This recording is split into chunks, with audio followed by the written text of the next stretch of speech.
Kids who hate birthdays, what made you hate it? I used to love birthdays. The whole house would smell like sugar and frosting. Mom would hang up those shiny, crinkly streamers, and Dad would pretend to forget just to make me dramatically remind him, "It's my birthday, Daddy." He'd scoop me up, laughing, and say, "Oh, that's why there's a princess cake in the fridge." But not anymore. My 8th birthday started perfect. I woke up to balloons taped to my door and Mom singing. She was frosting the unicorn cake, my favorite, with rainbow swirls and a golden horn.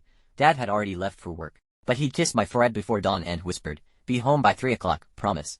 We're gonna celebrate big. I spent the morning bouncing around, checking the clock every 5 minutes. I put on my sparkliest dress, the one that made me feel like a disco ball, and practiced blowing out imaginary candles. Mom laughed and said, "Save some wishes for the real thing."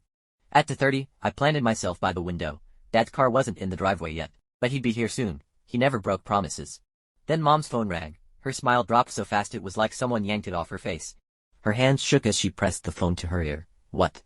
No, that can't be right." Her voice cracked. And then she made a sound I'd never heard before, a raw, gasping sob, like something inside her had snapped. The lady on the phone kept talking. Words slipped through intersection. Brakes failed, didn't make it, but my brain refused to stitch them together. Mom collapsed onto the floor. The cake sat untouched, the unicorn smile melting under the kitchen lights.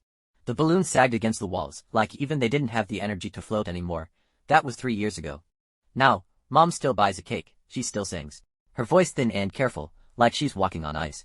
I open presents I don't really want and pretend not to see her wiping her eyes when she thinks I'm not looking. Birthdays aren't about cake or presents anymore. They're about a phone ringing, a scream trapped in my throat, a dad who never came home. I hate birthdays.